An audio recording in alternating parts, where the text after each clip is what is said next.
And welcome welcome all to that greasy, nasty, dirty grease trap. Man, this is like a mini gauntlet for me. Mini gauntlet. Yeah, I remember. So I do want to say there was a time not that long ago, a couple months maybe. We watched a Matt Walsh video, and we pretty much decided then and there, let's never watch this fucking guy again. Fuck this guy. Yeah. The only way to take away his power is just to fucking ignore him. And ever since then, he's just been fucking ascendant, man. Yeah. He's been. It didn't work. We didn't really try it. I mean, we did for a second, but like everyone else is like, no, we're going to still pay nonstop attention to him. What's he doing now? What's he doing now? What's he doing now? What's he doing now? But now you pretty much established him as part of the fucking lore. So whatever. He's unavoidable. He's like trending on Twitter all the time. He's making mainstream news all the time. Ugh. He's fucking, and he's here. He's here to stay. Thanks, guys. Thanks for not listening to us. We could have fucking nipped it in the bud, but now it's part of the landscape. So what are you gonna do? All right. Here he fucking is. The man of the hour, Matt Walsh. Daily Wire host. I would rather be dead than have a trans child. Okay. I'd rather you be dead than have a trans child too. We agree. I agree with him. Want to say I concur 100% with Matt Walsh on this one. I'd rather you be dead than have a child. Period. Fuck the trans. Yeah, I'd rather you be dead than that. That's pretty much it. I'd just rather you be dead. Yep. I'd rather you be dead than here. I'd rather you be dead than I have to listen to you talk. I'd rather you be dead. Not saying I hope you fucking die. I mean, I'd just rather you be dead. You get it? Not saying I hope someone will kill you. I'm just saying I'd rather you were dead. Like if I had my way, like preference-wise in the universe, like if the universe is like, hey, you want to live in the alive Matt Walsh universe or the dead Matt Walsh universe, I too would be like, I'll take dead. So yeah, I don't know. Please. Is that bad? Is that a bad way to feel? I don't know. Is it? Maybe. Probably, but oh well. And just being honest, you got to be honest. You got to be authentic, right? Now, finally, if you sense anger in the words that I use when discussing this topic, you're right. That is one crime I will confess to. Yeah. If you sense anger when I speak, I confess. The anger is true. But let me assure you, brothers and sisters, it is a righteous anger. An anger born of reason. I am angry. Uh-huh. When I look at what these people have done to our country, the devastation they have wrought on a generation of children and adults alike. Wow. I do agree with those words. Yeah. I just not for the same reasons. I don't apply them to the same place, but he's talking about billionaires and corporations, right? Yeah. If that's what you're talking about, I'm down. I'm with you. Let's talk. But unfortunately, you're not talking about them, are you? The bleakness and ugliness of their worldview, the moral and intellectual chaos they leave in their wake. Yes, I get very angry. True. If talking about corporations. Yes. Yep. And billionaires and millionaires. And when I consider that my own children must inherit this culture, that Dylan Mulvaney and his ilk will prey upon my children and try to turn my own sons and daughters into mutilated, mutant, self-loathing, hollow, twisted shells. There's a mutant word again. Yeah. I thought when I heard Ben Shapiro say that, I thought it was just like a one-off, like some kind of like in the moment. But no, apparently that's a talking point, right? They're mutants. Yep. These fucking mutants. Because of course that's not like a word chosen to like dehumanize trans people to the point where like violence against them occurs or anything, right? Well, this guy is demonetized and kicked off of YouTube, right? Yeah, because I mean, like Paul, you know as well as I do, hate speech is against TOS, so there's no fucking way he could be saying this shit on YouTube. I mean, clearly, he's got to at least be like massively demonetized and shit. I mean, sure, there's no one putting ads on this, right? Just like themselves. Well, my anger then turns into more of a boiling rage. Beautiful. And I know that I will do whatever is necessary. And I will speak whatever truths are necessary to protect my kids from this hellish, godforsaken madness. Now, I have personally heard from many parents, more than I can count, who tell me versions of the same horror story. Yes. A beautiful and innocent kid one day, seemingly out of nowhere, gets sucked into the gender cult and is Beautiful as a kid, one day just out of nowhere starts talking all this gay stuff. You know? I mean, this is just like recycled anti-gay propaganda. Yep. I mean, like you heard this exact same shit about gay people in the 90s. This exact same kind of fucking asshole would sit in front of you in some fucking venue somewhere and would tell you this little fairy tale about how fucking some fucking confused 15-year-old somewhere was fucking tricked into being gay. And it's just not fucking reality. Nope. devoured by it. The child they held as a baby and raised and gave their lives to and loved and still love becomes suddenly unrecognizable. Wow. It's almost like your kids have their own lives and can control their own destinies. Wow, it's so fucking crazy. You lost control of them. You weren't supposed to have control of them. You're supposed to have control of them for a time when they're growing up. And then at some point they grow up and they have control of themselves. That doesn't just happen in one instant. There's a process of that. So you can't fucking suddenly be like, oh my God, no, my kid is not who I want them to be. So fucking what? Was that ever like you created a person? You live in a free country, right? Supposedly. So if you created a person in a free country, that person's free, right? No. No? They're free. Oops. They're free to be exactly how I expect them to be. Oh, they're free to do as they're told. Yes. So they're not free. No. Okay. All of their innocence and light and beauty just drained out of them, replaced by this self-cannibalizing. That says it, doesn't it? The child I raised grew up to disagree with my politics. What a disgusting mutant. Yep. You nailed it. Madness. For a parent to see this happen to a child, it is a fate worse than death. I would rather And think about how your parents feel, you bearded freak. A fate worse than death, dude. Worse than death. The thing that people most primally fear. That's just coded fucking language too. That's just coded fucking genocide language. Right. Is all that is. It's almost like better they die.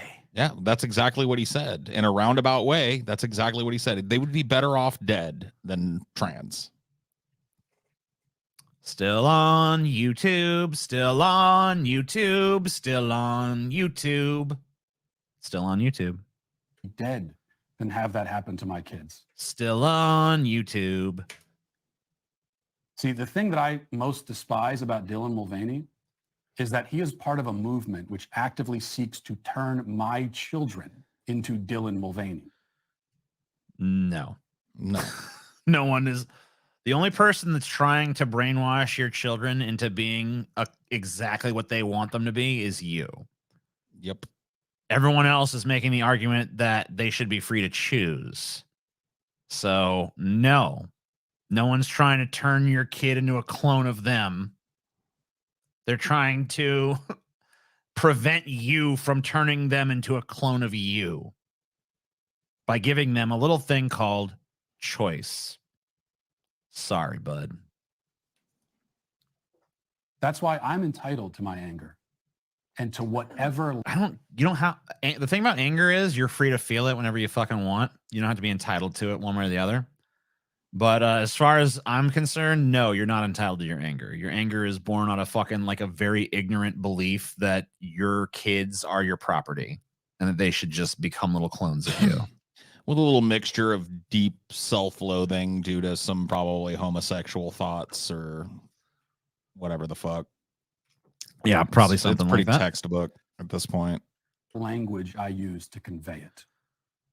I will say whatever I want to say, and I will be justified in saying it because these people are after my kids and yours and everyone else's. And you're worried that I'm being a little rude?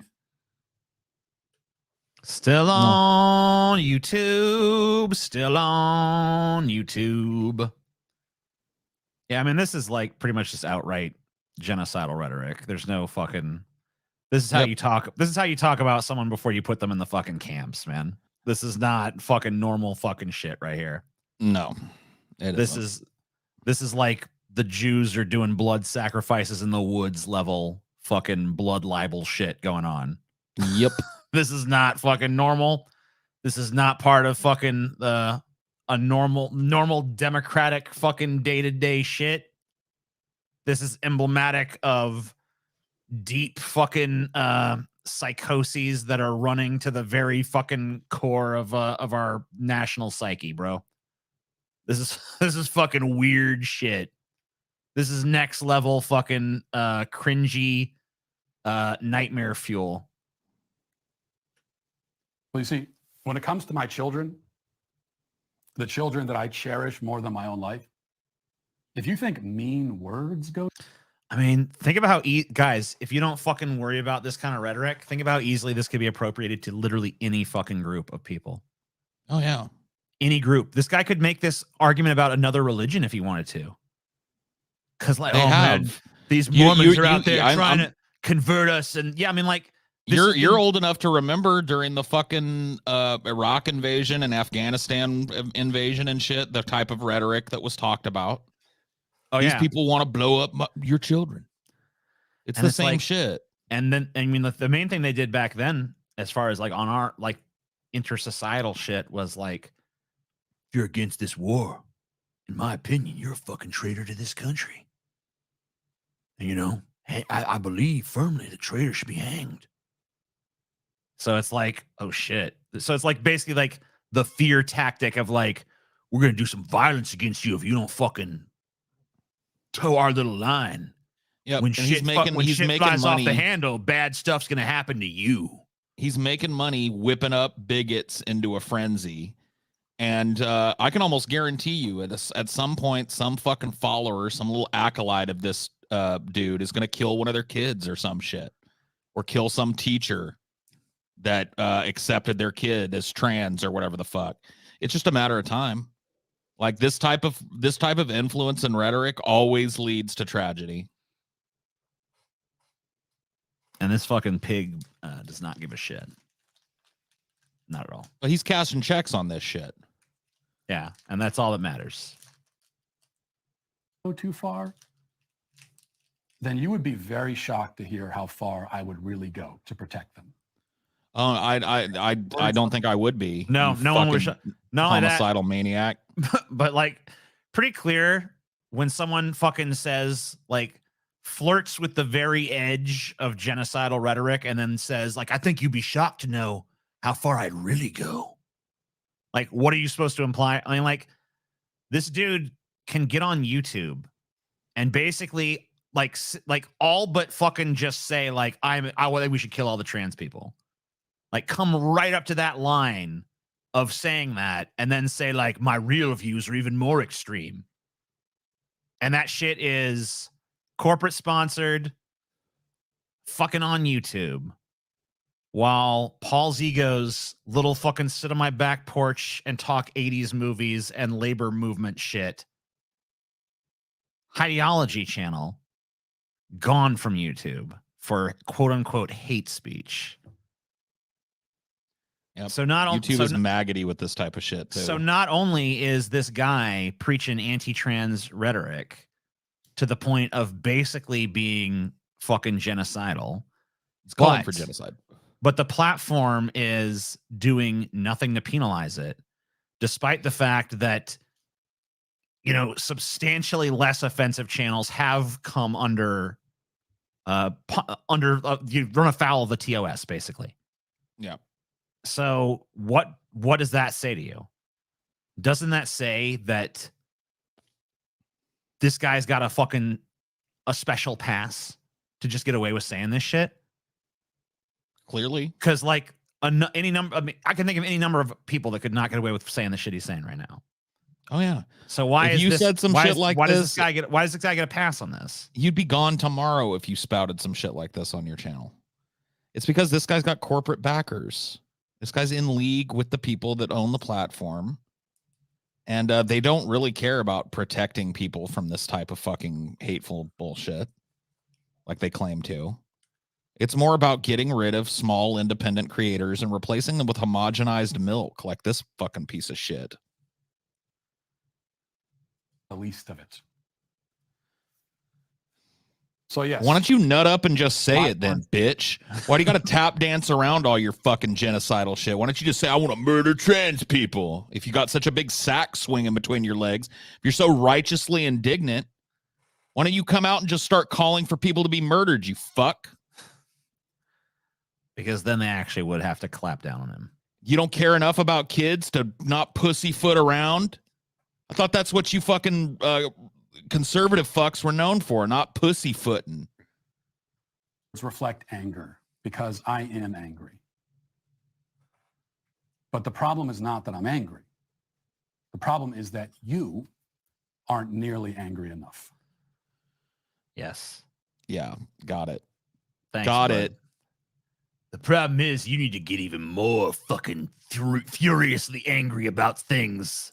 Yeah, Like, and then he just basically states he gives you his mission statement right there at the end. Whips up a bunch of genocidal fucking rhetoric and then goes like, I want you to do something about it. It's like, it's on you to get angry out there. Like if that's not a fucking flagrant violation of your hate speech clause, what is, YouTube? I want to know what you would have. What would this guy have to say? What would he have to say to get fucking fucked off of this platform? I really am. I want to know now, because he's just literally talked about. He's alluded to the killing, murdering people, and then asked his audience to get mad about it and do something about it.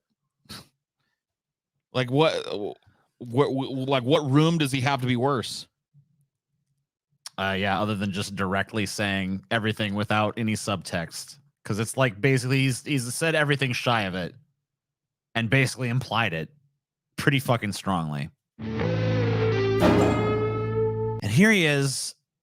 This one confuses the fuck out of me. I have no idea why you get upset at asexuals. It's just like the strangest fucking shit, but okay. Today is Valentine's Day, in case you didn't realize. In fact, if you're a man listening to this and you just remembered what day it is, don't panic. There's still time to run to the store on the way home from work, pick up a gift. Most of the cards and flowers probably get picked over by now. But fortunately, I've always found that the pots and pans and kitchen utensil aisle of the grocery store is well stocked around Valentine's Day. So grab a box of dispatch. Get it? Women belong in the kitchen. Gays belong in the grave. Yeah, give me my monetization, YouTube. Yeah. Maybe a new spaghetti strainer if you really want to spoil her. Throw them in a gift bag. You're going to have a very happy wife. And I'm willing to bet a romantic evening as well. Take my word for it. But of course, not everyone is interested in romance. And for some, even a brand new nonstick frying pan wouldn't be enough to pique their romantic interest.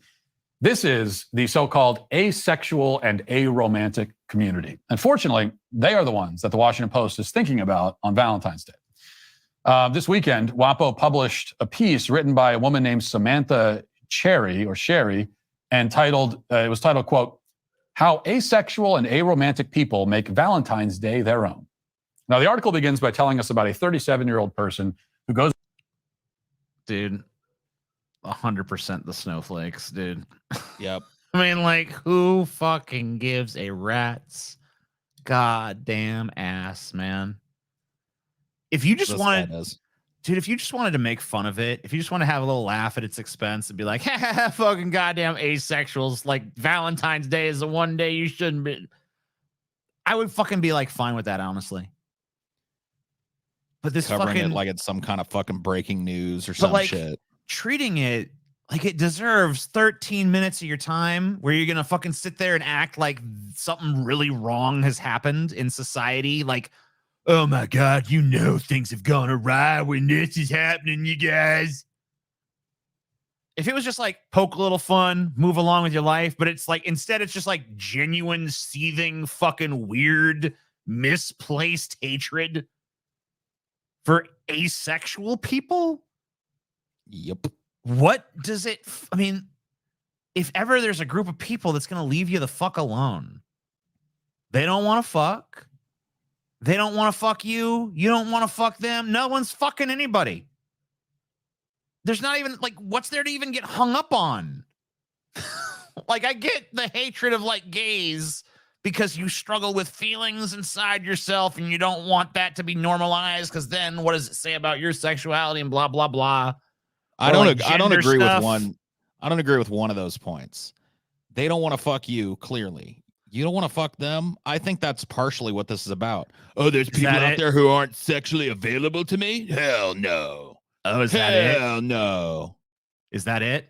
Yeah, I think that's part of it. I don't think that's all of it. Okay. I mean, at least it gives me something to latch on to because I'm confused by this shit. Goes by the name Odell Pax, rather, and the Post reports this. Odell Pax identifies as both asexual and idem romantic, which means that she does not have any desire for sex and she doesn't make any distinction between romantic and platonic feelings. So what to do with a holiday that assumes romantic and sexual attraction are the norm? This year, she's doing what she usually does on February 14th, making time for self-love and self-care. For that fucking war criminal bitch. Oh my God, how evil. I mean, like, do I give a fuck in a positive way?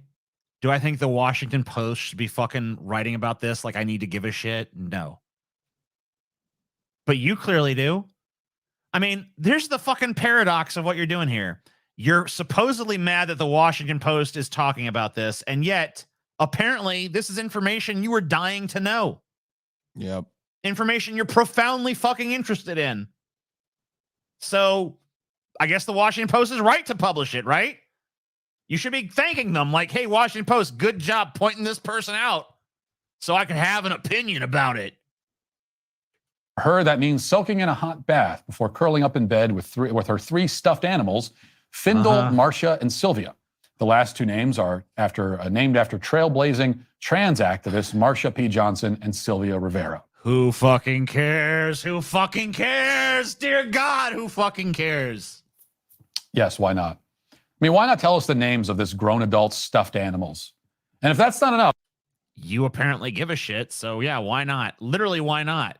You're the target audience for this, apparently. So we're also treated to a picture of Odell with the stuffed animals, along with this caption. This is the caption under the picture. It says, Odell Pax with her three dolphin stuffed animals, Sylvia, Findle, and Marcia, from left to right. It's a very good thing they specify. Do you have a stuffed animal on your fucking thing back there? Why do we gotta be subjected to a picture of you with your stuffed animal? Looks like he's from a children's book too. Is that Wally the Walrus or whatever the fuck? So he's got a name too. That's Wally the Walrus behind you. Here's Matt Walsh with his stuffed animal, Wally the Walrus. I mean, yeah, who gives a shit? Fuck this piece of shit. Left to right, because otherwise we wouldn't know for sure which stuffed animal is named Marcia and which one is Sylvia. Who so cares? Now we know. Who cares? And we can sleep easy tonight. All right, yeah. Sleep easy anyway with the somewhat cruel satisfaction we all sometimes experience after seeing someone else's utterly pathetic and depressing life and feeling deeply relieved that it's not our own life. Kind of like how I feel watching you. Dude, I would fucking trade places with the fucking asexual stuffed animal haver 1,000 times. No, you know what? I would actually trade places with you because then I could sabotage you from within, which would be fucking hilarious. I could dive off a building somewhere or something and do the world a favor. I wouldn't even do that. I would just get on his show and just fucking be like, dude, you know what would be fucking great? After fucking fomenting all this hatred for trans people, just get him out there, record an episode where he comes out as trans. And it's like legit, and start him down the road to transition. And then halfway through transitioning, I'll leave his body and leave him to fucking play with that hand. Yep. I try not to delight in the misfortune of others, and I don't. Oh, yeah. That's so fucking give true. me a break, you bitch. Yeah. I try not to delight in the misfortune of others.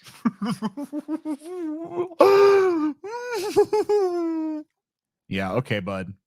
Delight at all in Odell's misfortunes. I don't.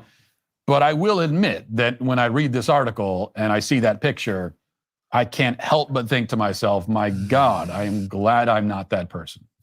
Anyway, here's more from the Washington Post. It says, Pax is not alone in rejecting the notion that relationships acknowledged on February 14th. Who fucking gives a shit? I don't care. I don't care. I don't care. It's a fucking pointless Hallmark fucking holiday. Fucking gives a shit. I mean, that's true. There's so many layers of don't give a shit. I don't give a shit about the Washington Post to the point where I give a shit what they print.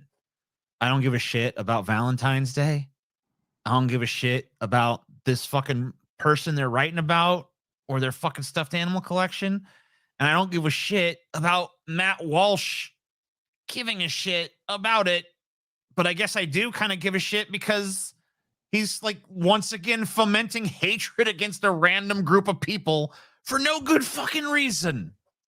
I mean, the only reason I give a shit about what Matt Walsh is saying is because I'm currently stuck in content prison with him and I have to sit here and fucking listen to it. Yeah. Trust me, as soon as this shit's over tonight, as soon as we end this video, Matt Walsh is the furthest thing from my fucking mind. What's the closest thing to your mind? Food. Yeah, I feel you there. Have to include romance and sex. Roughly 1% of lesbian, gay, and bisexual Americans are asexual, according to a study from the Williams Institute at the University of California, Los Angeles. Although experts such as Jennifer Pollitt, Assistant Director of Gender, Sexuality, and Women's Studies at Temple University in Philadelphia, believe the population is undercounted. If this comes out as a clip, it should definitely be entitled "Trapped in Content Prison." Yeah, I mean that's how I feel, dude. With whatever the fuck is, I can't even think of his name anymore. I know other people like clearly this, because if you look on YouTube, this type of content, this react shit, it's like the hugest fucking meme on YouTube right now. But I gotta tell you, being on the inside looking out of this shit, it is. I'm sitting here like if I was on my free time right now and this motherfucker darkened my door, you know how quickly I'd click on something else? Yes. Like I wouldn't hear a syllable that came out of this fucking mutt's mouth. But because part of my job is torturing my fucking psyche by sitting and listening to genocidal fucking maniacs blather on about nonsensical fucking zero consequent shit, I'm stuck here in the fucking, I'm like a mastodon that wandered too close to the fucking tar pits, man. Yeah. Wandered into the fucking Twilight Zone.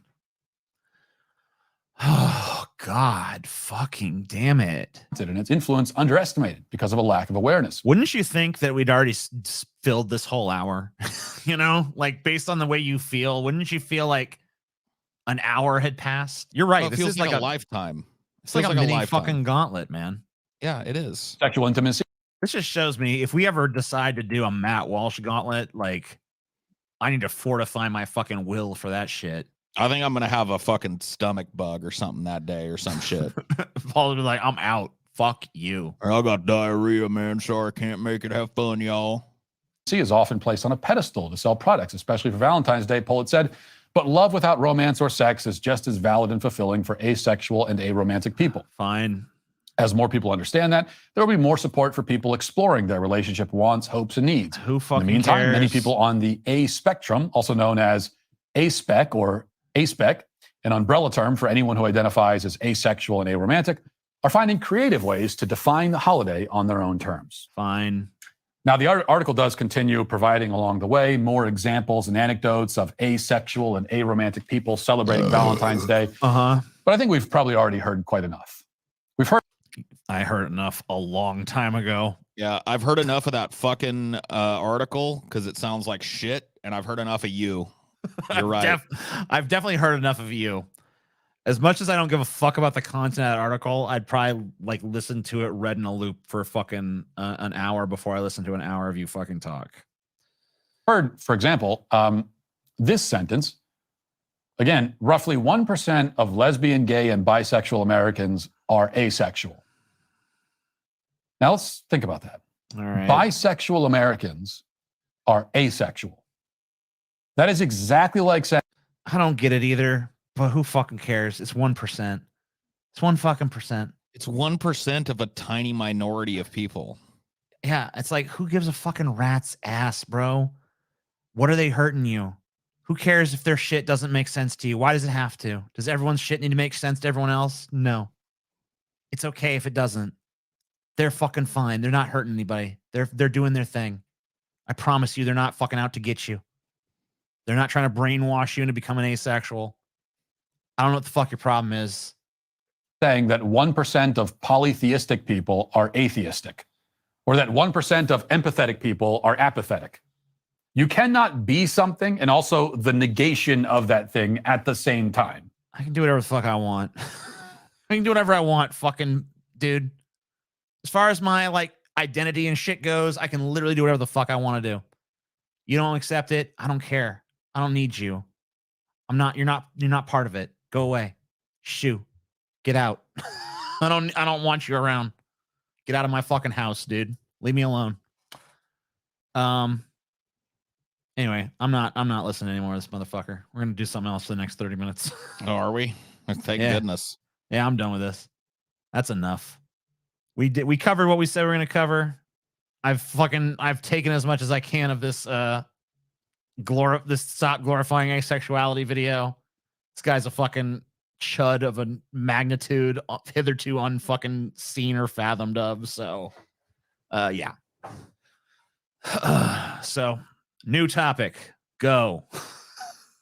Tell me about this cocaine bear thing. Was it good because it was actually good, or was it just novel to watch a movie that wasn't formulaic? It was novel to watch a movie that wasn't formulaic, and it was better than expected by some conventional standards.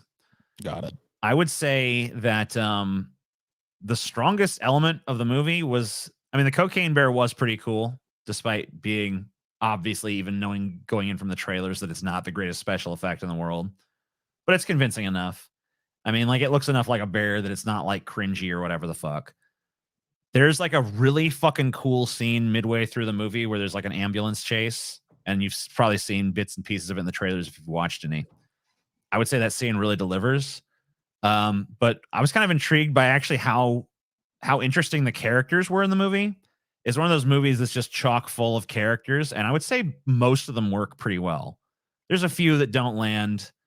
I don't know if it's because I never liked Ray Liotta as an actor that much, but I don't feel like his character really landed. It's his last movie, whatever, he's dead. I'm not going to fucking shit on him. But his didn't really work for me. I think the kid characters, that usually rubs me the wrong way unless they're like really fucking good actors. And here they're just like, they're okay. They're usually not, yeah. But they weren't too cringe, but there was definitely some cringe with the kids, and I would say it had a weak finale. But other than that, surprisingly solid movie with you probably enjoy it the same way you enjoy something like The Meg. Just like a purely entertaining fucking movie that's just fun to watch and it's not too challenging, but surprisingly funny and a little bit self-aware, but not like totally relying on that. Has some pretty interesting characters and some decent writing here and there. A lot of times I'm not really looking to be challenged by a movie. You know? Right. Exactly. So, it's a great fucking popcorn flick, in my opinion. That's cool. Pretty entertaining fucking movie. Nothing. It's nothing extraordinary, but I really didn't want anything extraordinary. I just wanted a fucking solid, entertaining experience at the fucking movie theater, because I feel like you don't get that as much now because everything's been Marvelized, right? Yeah. Everything's so self-serious now. So... yeah, the Marvel universe has a lot of like absurdity and humor and shit in it, but I feel like it's kind of played out. So I'm just like, I don't know. It's not doing it for me anymore on that level. I'm kind of feeling like let's phase that on out, get something else going.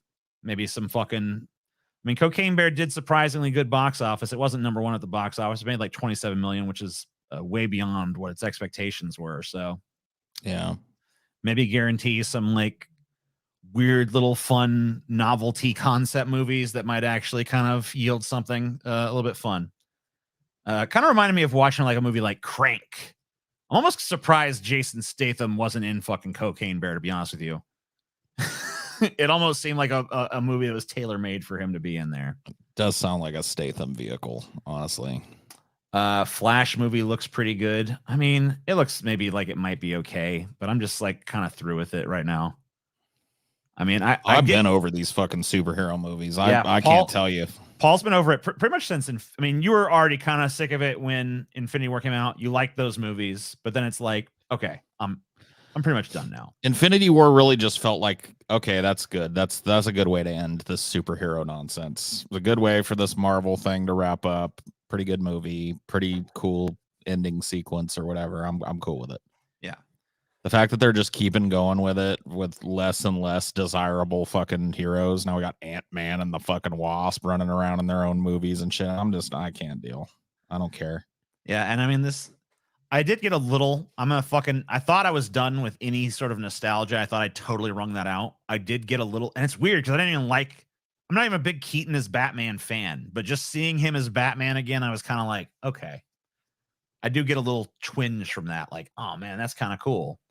But I don't know if I'm going to translate that feeling into actually paying to see that shit. I'm pretty sure I'm not going to. Yeah, probably not.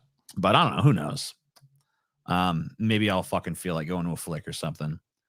I can take him or leave him. I'll watch him. Someone throws it on. I'm kind of at that point too. I'm not necessarily going to fucking like super object to it, but I'm probably not going to throw my money down for it anymore. I'm just like, I don't know. I made a little thing about it. I'm not fucking fast and hard with it. I never make fucking like super stringent rules about shit, but I'm just like definitely trying to avoid sequels, remakes, reboots, third adaptations, fucking shit. About 90% of Hollywood's output. Right. Yeah. So like most of the shit that's coming out right now, I'm just like, eh. I'd rather see a movie like Cocaine Bear that fucking gives me something a little different. Just because it's something that's like a little bit outside the purview of the norm. I'm at a point in my life where I want some novelty. So give me some fucking novelty. I'm over nostalgia. Now I want novelty. I'm the consumer. Give me. Yeah, I'm in the same kind of boat. I'm increasingly finding myself going back and watching older movies and shit. Rewatching movies a whole lot. Yeah, you've always been a rewatcher. Yeah. Like I watched what did I watch the other night? I watched that movie, The Mask of Zorro. You remember that movie? Dude, I watched The Mask of Zorro every few years. I love that movie, dude. It's not the greatest movie ever made, but it's so lighthearted and fun. The Mask of Zorro, the thing that stand out to me about that movie is the set pieces and action sequences are fucking phenomenal. There's really good action for sure. They're really brilliantly choreographed and shit. It's not like blow your fucking mind next level shit, but it's very fucking solid. And like the movie's very fun, and fucking Anthony Hopkins is cool in it. It's probably my second favorite Anthony Hopkins role outside of Hannibal Lecter, honestly. Yeah. And then what's his fucking face? The Antonio Banderas. Yeah, he's good as Zorro, and Catherine Zeta-Jones is fucking hot as fuck. Yeah, she was definitely at her hottest in that movie. Oh my god, for sure. Dude, she's fucking. I mean, she's amazing. I mean, she's super fucking hot in that movie. Out of control. Yeah. I mean, it's like she's fucking gorgeous. So yeah, that's great. And that movie just rocks. I mean, it's just a fucking solid ass fucking, like it said, it's a great popcorn flick. It's a different kind of popcorn flick than what Cocaine Bear is, but it's definitely a popcorn flick. It's great. That fucking sequel they made though, fucking The Legend of Zorro. Yeah, I saw it. It's available for streaming and shit. And I was like, dude, nah, don't do it. I'm gonna tell you right fucking now, you'll be so fucking sad. Yeah, I know. It's all the same people, but it's a terrible fucking movie. Damn. It's just like everything that worked the first time, like the fucking cool action sequences gone, replaced with fucking just super generic fucking Drek. Zorro's got a fucking stupid kid now. It sucks. He's got this little fucking wisecracking kid that like fights people with a ruler and shit. It sucks ass, dude. It's not a fucking good movie. Yeah, I'm there. I'm not watching it for sure. Don't do it. Definitely skipping that one. I watched the Beastmaster with Mark Singer for the first time in decades the other day. I forgot how awesome. Dude, Beastmaster is fucking cool. Beastmaster's cool. Conan the Barbarian's cool. Red Sonja's okay. I don't like that one as much, but I get told I'm fucking curmudgeonly about it, so whatever. Yeah, those like 70s and 80s sword and sorcery movies, like a lot of those are pretty fucking fun to watch. Even like a lot of the super cheapy ones that are just like ultra low budget with no fucking special effects. Some of those can even be fucking kind of cool, to be honest with you. Yeah. Mummy 4, please, dude. No. Only because I don't want to see poor fucking what's his name put through another Mummy movie. Yeah, he's Does it- not. That dude's not in mummy shape. And like, honestly, fuck the mummy, dude. Like, the first one's good and shit, but like, I don't want no more of that. Like I said, I want something that's like a little different. I don't want no more of the mummy. I'm done. I don't want to see this is Dracula, the mummy. I don't want it. I don't want any of that shit. I want something I ain't never heard of. I don't Give care me if some it's, original fucking ideas, please. yeah, just some. I mean, we're at a time now where that's the only way you're gonna get my money. Sorry, because like, look, if we don't make a change and just say like only shit that's original is getting my money, it's never gonna fucking change. The only thing these motherfuckers understand is money. So the sooner you lose interest in all this garbage, the sooner they'll start making shit you actually want to watch because they're desperate for your fucking money. Did you see the Avatar Way of Water shit? Oh my god, that fucking blew. Did it? Oh, I hated it. Man. See, I hated it. I hated it. I mean, look, you know what? The problem is I didn't hate it. The problem is it was mediocre as fuck. yeah. You know, and it's just like, Expectations are like through the roof. So and it's just like, all right, I'll tell you this.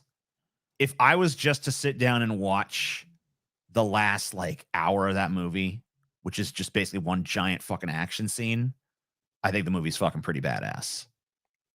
Like, because that action is great. It really is. It's like beautifully directed and shit. Still too much CG and shit, but you can appreciate it because it's really fucking at least well it's like done. tip top quality. Right. CG. And it's top of the line CG. No Yeah. fucking doubt about it. So I mean, like, it looks great, and the fucking it's well fucking choreographed, and it's fucking well shot, and there's like drama to it and stuff, and there's all these things going on. Like, honestly, the last hour of that movie, pretty fucking cool.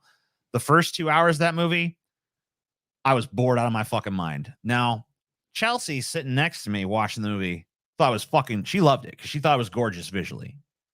So Yeah. she's very moved by the visuals of it. I'm not super moved by them. So I'm more looking for some character meat. And for me, as a character person, it wasn't so much there. Visually, though, obviously a spectacle in the same way the first one. And a lot of people really just love the visuals of those movies. And I can understand that. They're very beautiful. But for me, that only gets you so far. It gets me to about like the level of like 5 or 6. And then it's like, all right, I need something more. Yeah. The first Avatar, it's one of the only movies that I can remember, at least even in semi-recent memory, that I went and saw twice in the theater because it was just like a tech demo. I mean, the CG in it, like, it may look a little more normal now, but even now, like I watched Avatar maybe a year and a half ago or something, and I was like, man, this is still fucking beautiful. I mean, the special effects are just as good. I mean, they're better in the second one. You definitely see it's advanced. It's not. They should be, yeah. I mean, it's not like miles and miles better, but it's noticeably better, and it looks really fucking great. There's no doubt about it. But I just wish it was in service of a more interesting story with better characters. But like, whatever. I can see how maybe it benefits the film, honestly, for what it's trying to do, that things be more generic like that, so it can not be as divisive to people and it can achieve that massive popularity. Because I guarantee you, anybody who's being honest is at least a little entertained by it. Sure. But it's like, you know, you're probably not going to love it. You know, I feel like unless you're someone who's just like loves the visual spectacle and that's like the main thing you want, you're probably not going to love the fucking thing. Yeah. That's the last movie I really felt any impetus at all to maybe go see in the theaters. And I don't know. I just didn't want to do it. That's my thing with the theaters now. Is just like, if I'm not interested in a movie prior to walking in, I'm just not going anymore. Dude, I love the theater that I go to now because you know, as long as you don't see it in IMAX, if you go to any of the normal theaters, it's basically like every row of that theater is so isolated from every other row that you really don't fucking have a sense of anyone else that's behind you or in front of you. Right. So there's like the partitions are that fucking strong. And it's got those reclining seats. And so you just chill and like you don't even feel like you're fucking around other people really. So I think that's pretty cool. Especially if you go to like an earlier show before it like packs up too much and shit. So that's what I kind of do. And I enjoy those because it's not, I don't really feel like I'm part of a crowd. Now, when I saw fucking Avatar, though, I was in an IMAX and they crammed people in like fucking sardines into that shit. Oh, yeah. Like I was getting fucking, I mean, I'm not a claustrophobic dude, so I don't want to say I was getting claustrophobic, But when I got up to take a piss, I fucking nearly tripped like 3 or 4 times because there was just like there was nowhere for people to put their legs. Like it was it was pretty much impossible for me to traverse that aisle while people were sitting there because they did not give you enough clearance. So that was just a fucking miserable nightmare of a fucking experience trying to get up to piss in that movie, but I couldn't fucking help it. Yeah. So yeah, fuck that. I don't know why the fuck they did that shit. So I'll never see an IMAX movie again because fuck that. But yeah, the fucking normal theaters are pretty fucking cool. I have a great giant theater near me. It's Lazy Boy-esque seats. Yeah, like a lot of these theaters have stopped trying to get. They're over the pack 'em in like sardines thing, and they're trying to go from like a more luxury experience, which to me, I'm fucking fine with that. That works. Oh yeah, for sure. That's definitely a big upgrade to the because it's pretty uncomfortable sitting in an old style fucking theater, ass to ass with a bunch of people. Yeah, fuck that shit. You can find a theater that has those bigger, kind of comfier seats or whatever. It's always preferable for sure. Yeah, I mean that shit. I mean, like it's gotten to the point now, honestly, where I don't even fucking. Like I said, they've like the thing they've done at my theater is basically like there's a wall between you and the like it's that level of stadium where like you know you can't even fucking see or sense them. They've like built it where it's like tiered. No one has any problem seeing the screen, but no one can really see each other unless they're like leaning over or like looking around, you know.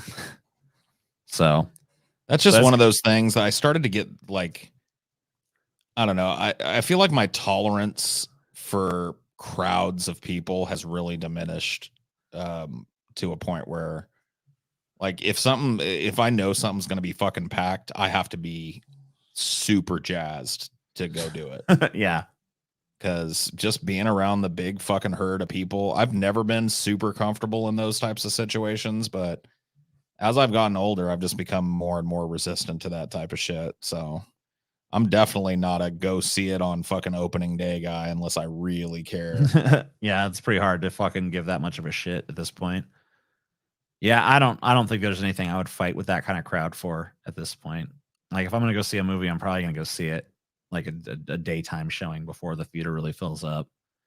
You know, because that's I'll just wait a couple of weeks. I'm really good at avoiding spoilers and shit. So yeah, like, so, I mean, like, I have this crazy technique for avoiding spoilers. I don't know if you'd be interested in hearing that. Tell me. If there's something that I don't want to be spoiled on, I don't seek out content about it. And when I'm watching content and people start talking about it, I switch to something else. It's crazy. I know it's wild. It's radical. You're a madman. Dude, you know how I don't even bother. I mean, like to me, I don't know. I'm weird maybe about this, but I just don't give a fuck. If someone tells me what's gonna happen in a movie, I just don't care. I don't give a fuck for most movies, but one of my favorite things about a movie is being surprised by a tonal shift or, you know, a switch that flips halfway through the movie. Like that's one of my favorite experiences. And if I know that that's coming, it is ruined for me. Like that, at least that getting that feeling. Yeah. And people will just straight up fucking ruin it if you let them. See, I guess the thing with me is like, it doesn't really ruin it for me. Like I'll still react the same, you know? So I guess it doesn't really matter as much. I see it coming, but I'm still surprised. I don't know. If somebody tells me like, oh yeah, this is like a comedy movie, but halfway through it becomes this horror movie, I'm just waiting for I can't stop thinking about it while I'm watching the movie. See, yeah, for me, I forget. It's like it's out, you know? So it's like, oh wow, the tone shifted. That's crazy, you know? Yeah. And then like part of me, like I knew that was gonna happen, but there are so few movies that are even really trying. Like you're not gonna spoil me on a superhero movie. You know, I don't care. Like, dude, you wouldn't believe what Ant-Man does halfway through the movie. Like, shut up. Yeah. Dude, I can't believe that fucking Tony Stark dies at the end, bro. It's like, oh well, who cares, you know? But like, if it's something that really is surprising, I like to feel that surprise. Like, I like to be utterly surprised about it because it's one of the like genuine ways that movies can get an emotional reaction out of me anymore. It's just like we were talking earlier about Lynch and how he's one of the most anti-audience directors I think that's ever lived. He very much works to subvert expectations and in ways that aren't necessarily pleasing, you know? And that sort of like, to me, you were saying like, oh, I just don't really like that. I don't really like it either, but it makes me feel something, like it. Yeah. I'm not dead inside when I'm watching something like that. Dude, if anything, I have the opposite problem. Like movies and media and shit, like in real life, I feel a general sense of like sort of like numbness and detachment, because I feel like if I actually try to connect really viscerally with like what's going on around me, I'd be fucking insane. Yeah. But like movies, I let my guard down and just like, I will now allow myself to be vulnerable to this piece of media. And then like, I'm super emotional watching a movie or watching a show. I'm very like entrenched in the characters and their journey and shit. And like thinking about everybody's like, oh, what's going through her head when that's happening? And what's this? That like really sucks me in. And I get super invested. Like, I mean, like, I'll fucking cry like a bitch during a movie, and then like some real tragedy will happen, and I'll just be like, oh wow, that sucks. You know what I mean? Like, yeah.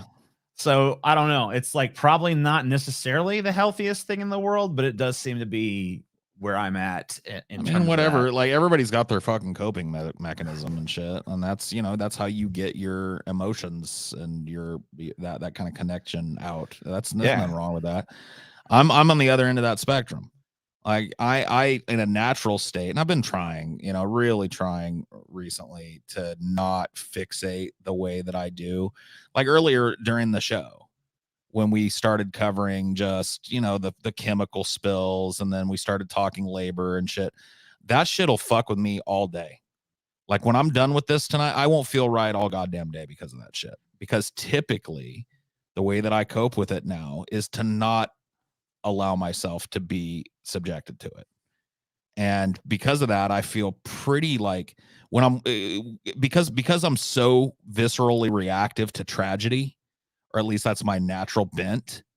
When I see it on the movie, I can never get over the fact, oh, this is fake tragedy. You know what I mean? Like, whatever, who cares? No animals were harmed in the making of this film. That to me, it's really hard anymore for a movie to pierce through that suspension of disbelief. Right. And really get me. I mean, it does happen every once in a while, but it's very rare for me because I feel like I'm just I'm so fucking burnt out from feeling all of those intense emotional feelings about reality and life. Right. And shit.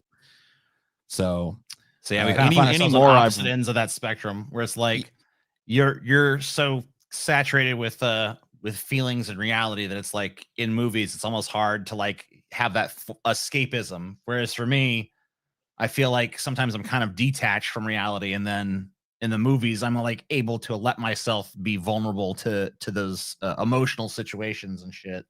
Yeah, I mean, it really is just the flip side. I don't think either is the most healthy way to deal with things. I think I could probably learn to detach myself a little better from reality, and maybe you should connect with it a little more. I don't know. Yeah, I definitely think that would be good.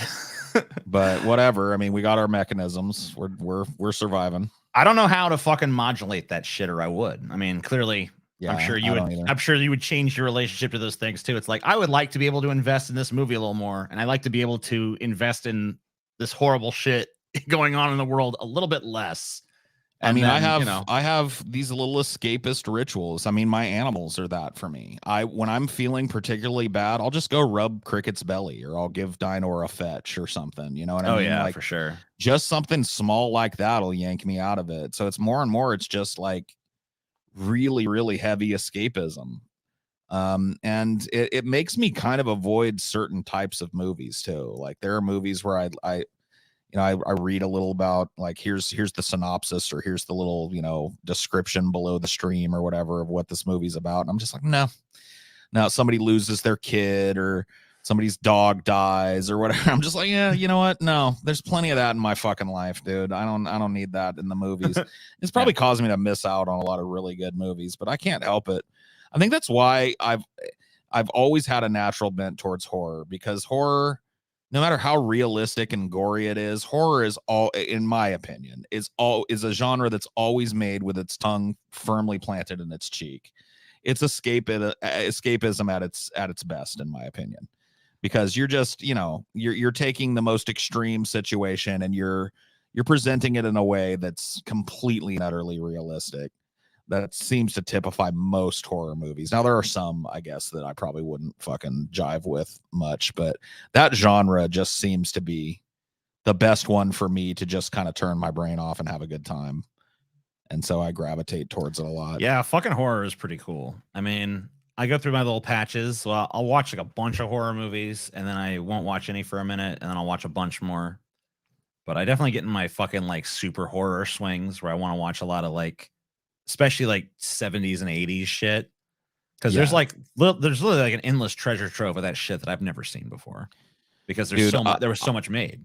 I've discovered so many fucking gems like from the 50s and 60s that I'd never seen and shit. What was that? Night of the Hunter. Have you ever seen Night of the Hunter? No. Oh my God, bro.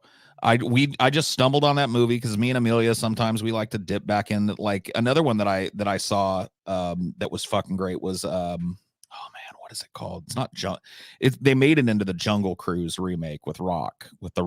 It's the African Queen. Yeah. That movie, oh my God, that is just a fucking fantastic movie. There are just so many really great old movies, but Night of the Hunter, dude, I really recommend that. That is a dark fucking movie. I'm looking at it right now on IMDb. So yeah, it's so great, man. Just absolutely just blew me away with how fucking good it was. I was like, how have I never seen this movie? A religious fanatic marries a gullible widow whose young children are reluctant to tell him where their real daddy hid the $10,000 he'd stolen in a robbery. Yeah, I mean, it's the main character. I can't remember the name of the actor that plays that main character, but oh my God, man, Robert Mitchum. Yeah, Mitchum.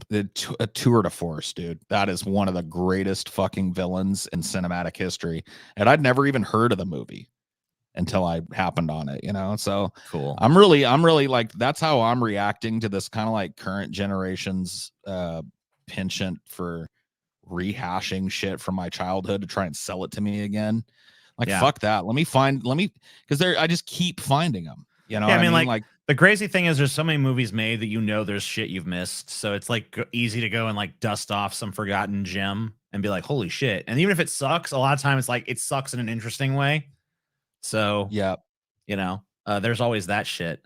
I do try to find new movies that catch my fancy. And man, you know, there's a fair bit. Usually it's like, I don't know, 5 or 6 a year, I guess. Yeah. But you know, I'll find one. Like, it's not often that my tastes align with like the Academy or whatever, but if I find one that seems interesting, every once in a while I'll come across, you know, one that I end up being like, oh, that's a good, like, I think the Nightmare Alley movie I've mentioned before is a good modern movie that was surprisingly good to me. Just interesting kind of, I love Guillermo del Toro, so it's kind of he's cheating. Cool. I just watched Mimic last night, so. Oh yeah, good movie. Yeah, Mimic's pretty cool.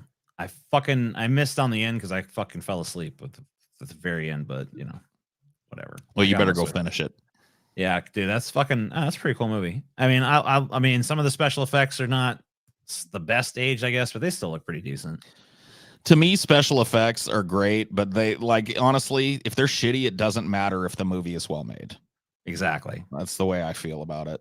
Shitty special effects can't sink an actually good movie, and great special effects can't save an actually shitty movie, in my opinion. No, you're absolutely right. Now, that being said, it can sometimes take the movie down a notch if the special effects are super unconvincing, but you know, it's really not the most important thing to me. Yeah, definitely not. Yeah, that autistic kid, man, the Mr. Funny Shoes. Yeah. That's a fucking. I don't know. I've never seen the sequels to that. Do you know if any of the Mimic sequels are worth the fuck, or is they? I couldn't tell you. I have sequelitis, so I really kind of almost always avoid sequels. So I haven't seen them. Gotcha. I thought you might have seen them because you're such a fucking horror guy. But yeah, I never saw them either. I think they were like direct to video back in like the, I don't know, the 90s or the 2000s or something. So yeah. I'm pretty sure they're probably shit, but then they're kind of still around. I've noticed like they're still kind of watched and talked about a little. So I'm thinking maybe there's something there, but I don't know. Anyway, I guess that probably gives us the length of a grease trap. So Yeah, it does. This is, I'm glad that we didn't stay on fucking Matt Walsh for any longer than we did, because that was dragging me into the hole, man. We we did enough to get the segment we needed, and I think that'll probably make its way onto the Onion Nuggets channel as a clip, but probably so. But there was no need to do an hour of that shit. Hell no. We said what needed to be said. Fuck doing there were a couple of people that were like, Walsh Gauntlet. No. You know what? I have to I understand the whole point of a gauntlet is to watch us suffer and lose our minds and shit, but I get some editorial fucking leeway when it comes to how I drive myself insane. And I would rather be locked in a fucking room with pretty much anybody else in the world than Matt Walsh. I can't stand that motherfucker. I agree with you. It would just be like it might be the first one where I just called it. I was just like, you know what, fuck this. I can't do this no more. I don't think I could sit and listen to that dude for an hour or if two we or did 6. If we did a Matt Walsh gauntlet, it'd almost have to be like, look, this is like a challenge to see how long we can make it, and maybe it'd be a contest with one another or something. But there'd have to be an out. I don't think anyone makes 6 hours, to be honest with you. Yeah, I can't imagine it. It would be fucking torture. But anyway, I mean, I don't know. We'll fucking consider it, but I'm saying it had to be maybe like we had like 10,000 patrons or something. It had to be something like that. All right. Right. Well, thank you guys for watching. Love you all. Have a good night. Have a good evening. Go do what you're doing. I'm going to go eat. I think Paul's going to go eat too. So hell yeah. Peace, y'all. Have a good one. Bye.